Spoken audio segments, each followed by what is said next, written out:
जागत में सुमिरन करे, सोवत में लव लाए, सूरत डोर लागी रहे, तार टूट ना जाए। जब तक जागो तब तक भगवान के नाम का जाप करो, सो तो लव लगाकर नाम में ही आपका ये मन लगा रहे, मंत्र नाम के जप में ही आपका मन लगा रहे।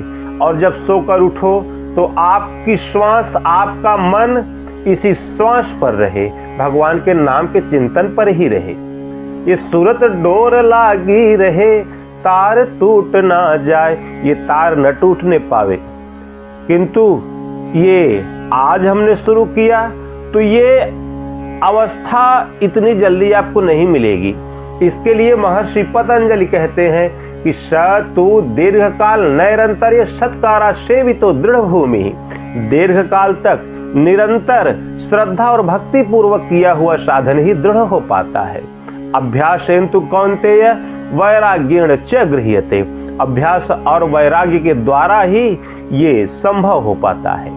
अभ्यास वैराग्य अभ्यातान चित्त निरोध है। अभ्यास और वैराग्य के द्वारा यदि हम उस पथ पर लगे तो ये मन ये धीरे धीरे धीरे धीरे ये श्वास में और या नाम में जहां आप लगाना चाहेंगे वहां ये लग जाएगा। तो ये बहुत बड़े अस्त्र हैं, ये बहुत बड़े ये आपके साथी हैं।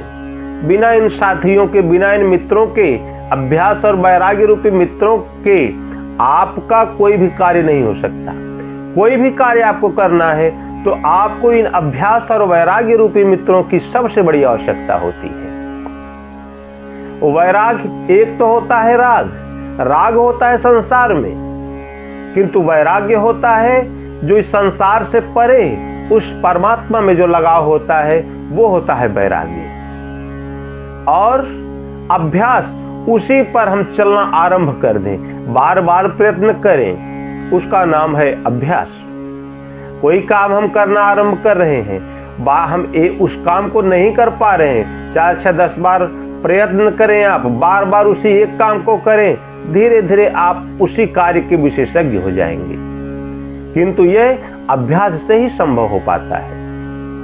इसलिए जागत सोवत शरण तुम्हारी, तुम ही छाड़ी गति दूसर नाही, राम बसहु तिनके उर माही। सबको जागते सोते हर परिस्थिति में इस मन मस्तिष्क पर उन परम प्रभु परमात्मा का नाम स्मरण बना रहे। तो सोने पे सुहागा है। सुबह शाम 1 घंटे, आधे घंटे, 20 मिनट साफ सुथरे होकर अवश्य भगवान के सामने बैठकर चिंतन में समय अवश्य देना चाहिए। चलते फिरते, उठते बैठते नाम याद आया करें और श्रद्धा के साथ, समर्पण के साथ। फिर उसके बाद भगवान जानते हैं कि आपको क्या चाहिए। आपको भगवान से कुछ मांगना नहीं है। भगवान कहते हैं वैसे कोई मुझसे कुछ भी मांग सकता है, ये छूट है, भगवान ने फ्री कर दिया। भगवान ने कहा कि यार लोग मुझे भजकर स्वर्ग तक की कामना करते हैं, मैं उन्हें विशाल स्वर्ग लोक देता हूं। त्रय विद्या माम सोम पाह पूत पापा, यज्ञ रिष्ट्वा स्वर्गतिम प्रार्थयन्ते, ते पुण्य मासाद्य सुरेंद्र लोकम, अश्नन्ति दिव्यान दिविदेव भोगान। लोग मुझे भजकर स्वर्ग तक की कामना करते हैं, उन्हें विशाल स्वर्ग लोक में देता हूँ। ऐसा नहीं है कि मैं उन्हें कुछ नहीं देता। जो मुझसे जो इच्छा करी हम मन माही, हरि प्रसाद कछु दुर्लभ नाही। जो आपकी इच्छा हो भगवान से मांग लो। भगवान कहते हैं मैं उन्हें देता हूं, किंतु उनका जो पुण्य है, पुण्य का अर्थ होता है जब तक हमारा मन है सुख भोगने का, वह तब तक भगवान वहां आपको रखेंगे। फिर जब सुख से आप, एक समय ऐसा आता है कि लोग बहुत बड़े सुख से भी वो ऊब जाते हैं, तो फिर भगवान जब आपकी वहां से आसक्ति खत्म हो गई, आपका जब मन उस सुख से ऊब गया, तो फिर भगवान आपको फिर से वहीं लाकर खड़ा कर देंगे जहां से आपका भजन छूटा था। फिर वहां से आपका तीसरा ही कदम आगे बढ़ेगा, वहां से पीछे आप नहीं जाओगे। तो भगवान से जो मांगना है वो मांगो। भगवान कहते हैं कि अनन्य भाव से जो मुझे भजता है उसके लिए सर्व सुलभ, सब कुछ सुलभ है। जो उसकी इच्छा होती है मैं उसे देता हूं। एक अभी हमने देखा, एक बहुत बड़े पहलवान थे, लड़ रहे थे कहीं, इस समय वो ऊब गए, वहां से भी हमको लगता है लड़ते लड़ते ऊब गए, बहुत पैसा कमा लिए, अब देख रहे हैं वो किसी संत की सेवा में लगे हुए हैं। तो वो सुख बहुत दिनों तक साथ मनुष्य आज नहीं तो कल समझ में आता है कि वास्तव में सत्य भगवान ही है, और उनकी शरण में पहुंच जाता है। भगवान से अर्जुन ने कहा प्रभु, जैसे एक बदली आकाश में छाती है वर्षा करने के लिए, तो जब बदली आकाश में चारों ओर से आकाश को घेर लेती है, वर्षा आरंभ होने वाला होता है, इतने में बड़ी तेजी से हवाएं चलने लगती हैं, तो वो बादल बरस नहीं पाता, बल्कि हवा के झोंकों से छिन्न भिन्न हो जाता है। बादल सब हट जाते हैं वहां से, छोटी सी बदली उधर चली गई, छोटी सी बदली उधर चली गई, छोटे छोटे खंडों में वो बदलियां सब इधर उधर सब छिन्न भिन्न हो जाती हैं।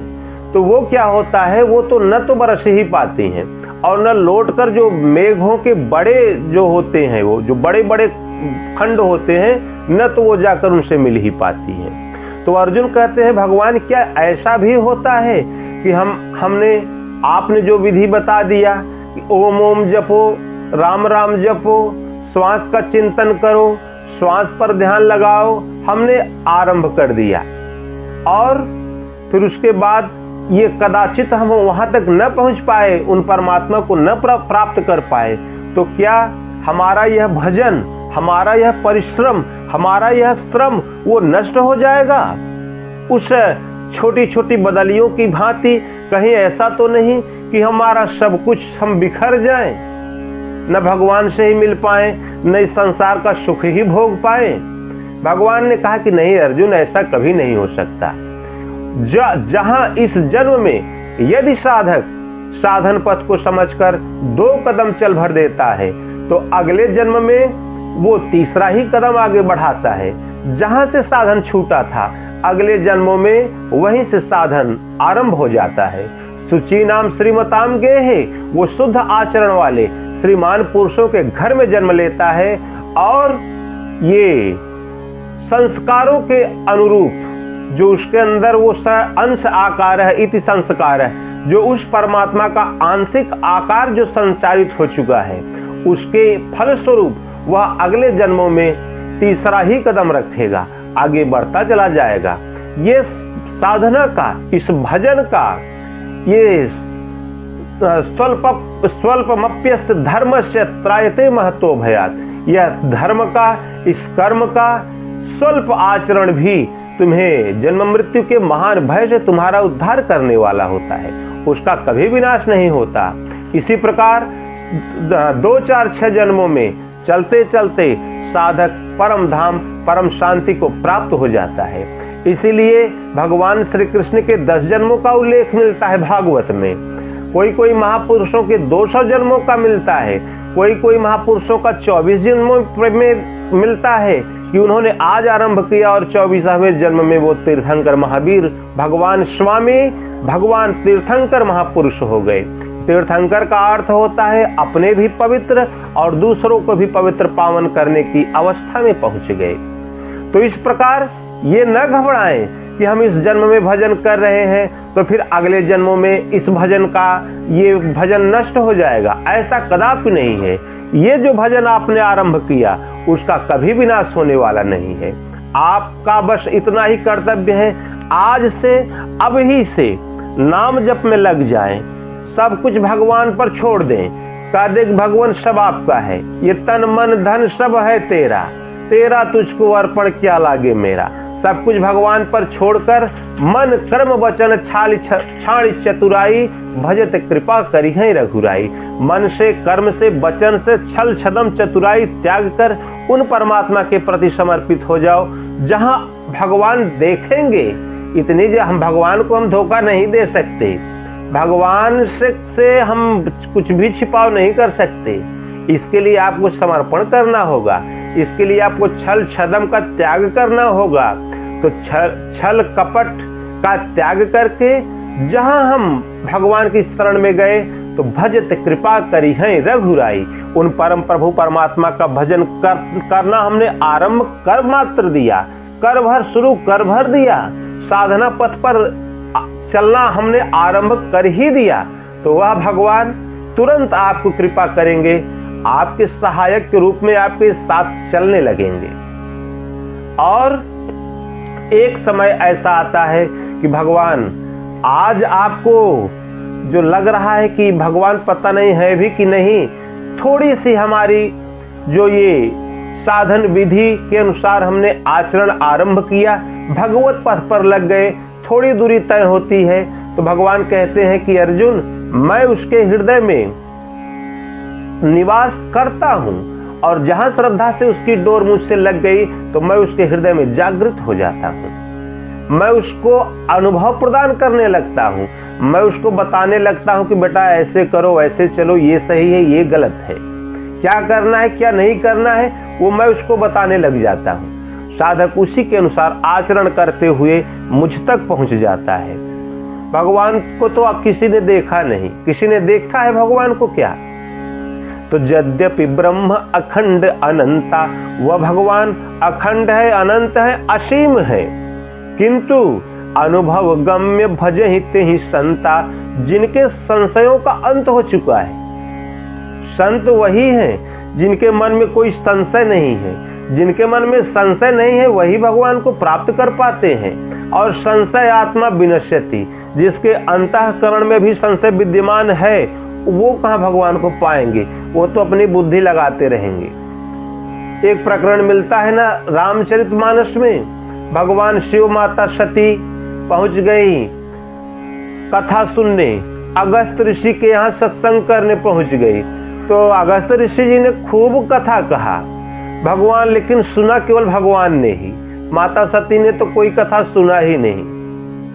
उसके पश्चात रास्ते में चले आ रहे थे, भगवान बड़े मगन एकदम प्रसन्न थे, भगवान की कथा में एकदम प्रसन्न, भगवान के दर्शन की इच्छा हुई, भगवान शिव चले जा रहे हैं, नीचे प्रभु श्री राम ने दर्शन दे दिया, भगवान शिव ने प्रणाम कर दिया। तो भगवान शिव के प्रणाम करते ही माता सती को एक और संशय उत्पन्न हो गया कि ये भगवान कैसे, शंकर जगत बंधु जगदीशा स्वर नर मुन सब नावहि तीसा तेहि सुत निपहि कीन्ह प्रणामा, एक राजा के लड़के को इन्होंने प्रणाम कर लिया, बस इतना संशय आ गया। और उसके लिए अग्नि कुंड में जलना पड़ा, फिर जन्म लेना पड़ा, फिर तपस्या करनी पड़ी, और तब जाके पुनः शिव जी को उन्होंने प्राप्त किया। और प्राप्त करने के बाद फिर से वही राम कथा सुननी पड़ी उनको, और जब भगवान की कथा सुनने को मिली तब उनका संशय दूर हुआ। इसी प्रकार गरुड़ जी भी संदेह में पड़ गए, जो भगवान को जब ये नागपाश में जब मेघनाथ ने बांध दिया, तो हनुमान जी गए भागकर गरुड़ जी को लिवा कर आए, ये उस नागपाश से भगवान को छुड़ाया। तो उसके बाद जब वापस जाने लगे तो उनके मन में आया कि यार खरब निशाचर बांधे नागपाश सोई राम, ये कौन राम है, एक छोटे से निशाचर ने इनको बांध दिया। बस इतना उनके मन में आया और उस संशय ने इनको धर दबोचा। मन में जो भगवान के प्रति श्रद्धा थी, जो आस्था थी, जो विश्वास था, वो डगमगाने लगी। वो भगवान की जो भक्ति थी, वो भगवान की भक्ति हट गई, मन में संदेहों का वो बवंडर उठने लगा। बाद में भाग कर गए नारद जी के पास। नारद जी ने कहा कि भैया ये हम भी इसके चक्कर में पड़ चुके हैं, वो विवाह वाला मैटर था ना। नारद जी ने हाथ जोड़ लिए, भैया ये हमारे बस की बात नहीं है, आपका समाधान कर दो, आप ब्रह्मा जी के पास जाइए। ब्रह्मा जी के पास गए तो बोले भाई अमित बार जही मोहि न चावा, अनेकों बार तो मैं भी ऐसे ही नाचा हूँ, मैं भी इससे परेशान हुआ हूँ, मैं आपका निवारण भला क्या करूँ, आप जाओ शिव जी के पास, भगवान शिव जानते हैं, इस रोग के विशेषज्ञ वही हैं। तो जब चल पड़े गरुड़ जी भगवान शिव के पास, तो गरुणम मिले मारग मैं मोही, कवन भांति समझावं तोहि। भगवान शिव ने कहा कि हे गरुड़, बीच रास्ते में मिल गए हो यार, हमें इतना समय हमारे पास नहीं है कि हम तुमको समझा सकें। ऐसा करो, तुम चले जाओ काकभुशुंडी आश्रम। काकभुशुंडी आश्रम पहुंच गए तो आश्रम को देखते उनके सारे प्रश्न तो समाधान हो गए। जब काकभुशुंडी जी महाराज से कथा सुनी तो जो संशय थे दिमाग में, जो भ्रम बैठ गए थे, वो सदा सदा के लिए निर्मूल हो गए। और उसके बाद काकभुशुंडी जी महाराज ने अपना भी परिचय दिया कि भाई आप ही एक ऐसे नहीं हैं, हम भी उसी कैटेगरी के हैं जिस कैटेगरी के आप हैं। हमारे साथ भी ऐसा ही हुआ है। भगवान की लीलाओं पर हमको भी संदेह हो गया था और उसके बाद हमको भटकना पड़ा, किंतु भगवान की ही कृपा से मुझे मेरा वो संशय बहुत समय नहीं लगा समाप्त होने में। भगवान की कृपा से थोड़े ही समय में हमारा यह संदेह मिट गया। तो इसलिए बिनु विश्वास भगति नहीं, तेहि बिनु द्रवहीन राम, राम द्रवे बिनु सपने हूँ, जीवन लह विश्राम। बिना विश्वास के भक्ति हो ही नहीं सकती, और जब तक भक्ति नहीं होगी तब तक भगवान द्रवित नहीं होंगे। विश्वास के साथ भगवान की भक्ति आपको करनी है। और विश्वास हमारा कैसे स्थिर हो भगवान पर, ये एक प्रश्न है। विश्वास कैसे करें, किस पर करें? आज तो हम देख रहे हैं कि पता नहीं कितने साधु संत हो गए हैं, कितने महापुरुष टहल रहे हैं, हमको तो समझ में ही नहीं आ रहा है। किंतु एक चीज हमको देखने को मिला कि जब इतने महापुरुष हो गए हैं, इतने संत हो गए हैं, तो हमको समझ में कैसे आए कि इनमें वास्तव में सदगुरु कौन है। तो उसके लिए उपाय दिया गोस्वामी जी ने कि पहले आप नाम का सुमिरन करो। तो सुमरिय नाम रूप बिनु देखे, आवत हृदय स्नेह अभिषेखे। विशेष स्नेह से नाम का जाप करो, नाम जाप करना आरंभ कर दो, वह परमात्मा आपके हृदय में प्रकट हो जाएंगे। आपको दौड़ भाग करने की जरूरत नहीं पड़ेगी, भगवान स्वयं ही आपके हृदय से जागृत हो जाएंगे, आपको बताने लगेंगे, पथ संचालन करने लगेंगे। थोड़ी सी पुण्य की वृद्धि आपके अंतःकरण में हुई तो भगवान